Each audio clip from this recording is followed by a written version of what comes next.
저는 이상규 당선자님께 질문 드리겠습니다. 예, 이상규 의원 당선자께요. 네. 네. 지금 뭐 부정, 부실 이런 선거 얘기하고 계신데 여기랑은 좀 약간 맞지 않은 얘기일 수도 있는데요. 이 부분은 제가 좀 확실히 하고 갈 부분이 있는 것 같아서 질문 드리겠습니다.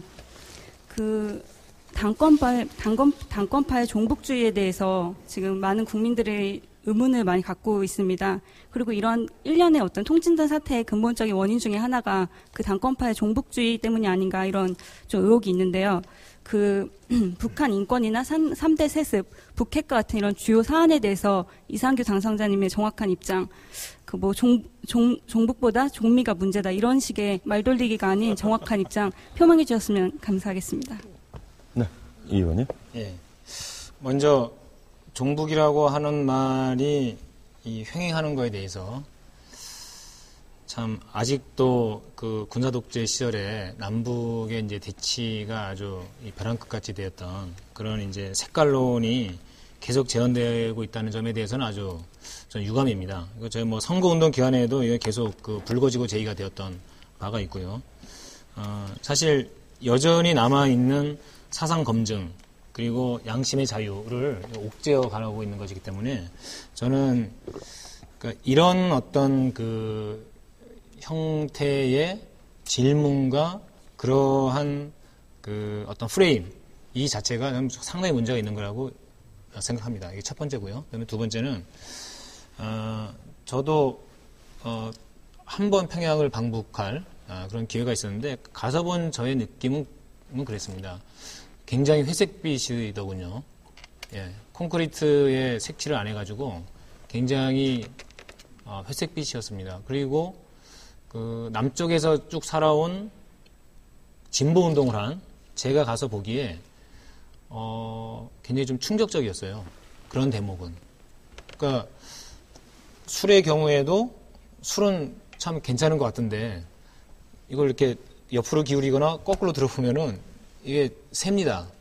병뚜껑 기술은 이제 정교하게 돼 있지 못한 거죠. 그러니까 저는 있는 그대로 보는 것이 필요하다고 생각을 하고요. 북에 대해서 그러니까 동포애적 관점 그리고 통일의 상대방으로서 협력과 교류를 해야 될 그 대상으로 바라보는 기초 속에서 그 기초 하에서 죄송합니다. 비판할 건 비판할 수 있다. 예, 지금 라고 하는 거고요. 예. 그래서 선생님 지금 저 말을 돌리고 계신 것 같은데요. 좀 더 정확한 입장을 말씀해 주셨으면 감사하겠습니다. 그 문제는 그런 북에 대해서 연대와 북에 대해서 통일의 대상이라고 하는 것을 명확히 한 기초 위에서 그건 예. 제가 한 가지 지적 좀 하고 싶은데요. 네. 한 사람에게 대해서 당신 주사파냐 이렇게 묻는 건 신뢰입니다. 우리는 양심의 자유가 있어요. 하지만 의원이라면은 자기를 대변하는 게 아니라 유권자를 대변해야 돼요. 근데 유권자가 그 사람이 뭔지도 몰라요. 그런 사람들 앞에서 자기의 양심의 자유를 얘기를 할 수는 없는 겁니다. 그걸 지키고 싶으면 공직에 나오시면 안 됩니다. 유권자에게는 자기의 이념과 정책을 분명하게 뚜렷하게 밝혀야 되고 그 사람들을 대변해야 되는데 양심의 자유를 지키려면 공직을 맡아서는 안 되는 거죠. 그렇죠. 저는 그 말씀이야말로 위험한 얘기인 것 같은데요. 왜요? 네.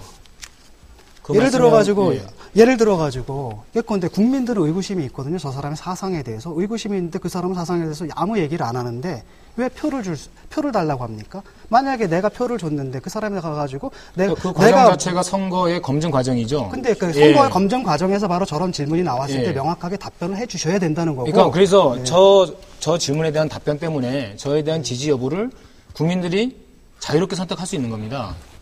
예, 그건 다 보장되어 있는 거죠. 그러면 예. 지금 이 의원님께서는 지금 우리 시민 농객께서 세 가지 질문을 했습니다. 아주 단편적인 또 질문이라고 할 수도 있지만 굉장히 구체적인 질문을 하셨는데요. 지금 제가 기억을 한다면 북한 3대 세습 문제, 북한 핵 문제, 아까 그리고 인권 문제였던가요?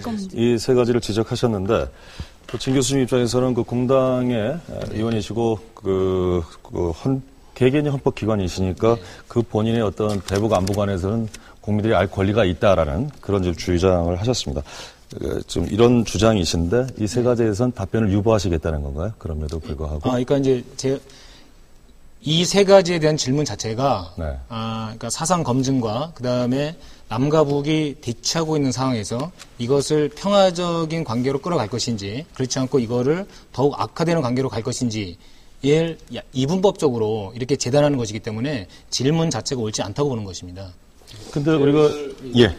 저는 네. 이거 지금 네. 시민논객 유권자로서 질문이 굉장히 지금 커지는데 질문이 잠시만요. 문제가 우선권으로 있다. 시민논객 다시 한번 드리겠습니다. 이제 예. 결정을 지어야 될 것 같아요. 예, 유권자로서 당연한 권리라고 생각하고요. 전 국민이 궁금해한 사항이라고 생각합니다. 지역구 의원이기 때문에 지역 유권자들 선택을 받았을 거라고 생각하고요. 또 하나는 오늘 토론이 물론 네. 그것과 아주 무관하지는 않겠습니다만은 특정 패널에 그 무슨 어떤 것들을 묻거나 이럴 지금 시간이 그건 있는 사회자가 건지. 판단할 문제고요. 알겠습니다. 저는 예. 예. 궁금할 거라고는 생각합니다. 예, 저는- 지금 사회적 분위기로 보면 예, 예. 왜냐하면은 저는 주체 사상을 가진 분들 자기 발언 다 할 수 있어야 된다. 그거 잡아가두는 건 후진 미개 사회다라고 생각합니다. 그래서 국가보안법 폐지된다는 건 기본적으로 생각을 하고 있는데, 근데 우리 진보 진영이 그 문제에 대해서는 끊임없이 질문을 받을 거다라는 건 다 아시잖아요.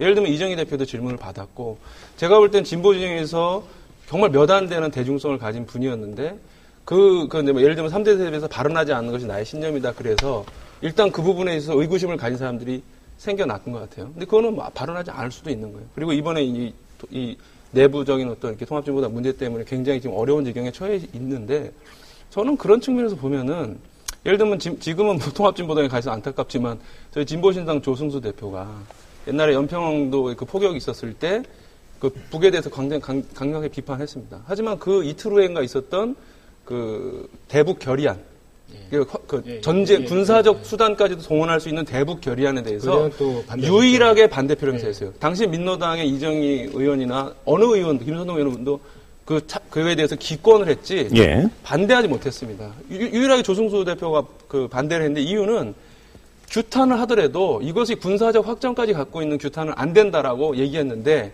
어느 누구도 조승수에 대해서 저 사람이 무비판적으로 북한을 옹호하는 사람이다라고 안 했지 않습니까? 그것은 평소에 할 말을 하는 그런 애정을 가진 비판자이기 때문에 그런 그런 비난을 받지 않을 수 있었다. 근데 우리 진보 진영이 그런 정도의 스탠스를 취하는 게 옳지 않느냐. 그러니까 아까 그 이상규 당선자님 말씀 좋았어요. 그러니까 동포애와 그다음에 통일의 상대방으로서 존중하면서 하지만 할 말을 하는 애정을 가진 그 친구. 이것이 우리가 택할 그 위치가 아닐까. 이거 한번 토론을 앞으로 많이 했으면 좋겠어요. 구체적인 현안에 대해서는 충분히 토론하고 그다음에 거기에 따른 입장을 결정할 수 있죠. 그리고 향후에 의정 활동을 하면서 계속 그런 과정은 계속 되리라고 생각하거든요. 그리고 각각의 현안마다 저는 입장을 다 발표할 겁니다. 예. 그러나 어찌됐건 지금 그 시민논객이 주신 세 가지 질문에 대해서는 답변을 유보하는 것으로 봐야 되겠군요. 예. 알겠습니다. 시민논객님 일단 답변을 유보하시겠다는 게 기본 입장이시니까 더 진행은 좀 곤란할 것 같습니다. 다음 시민논객의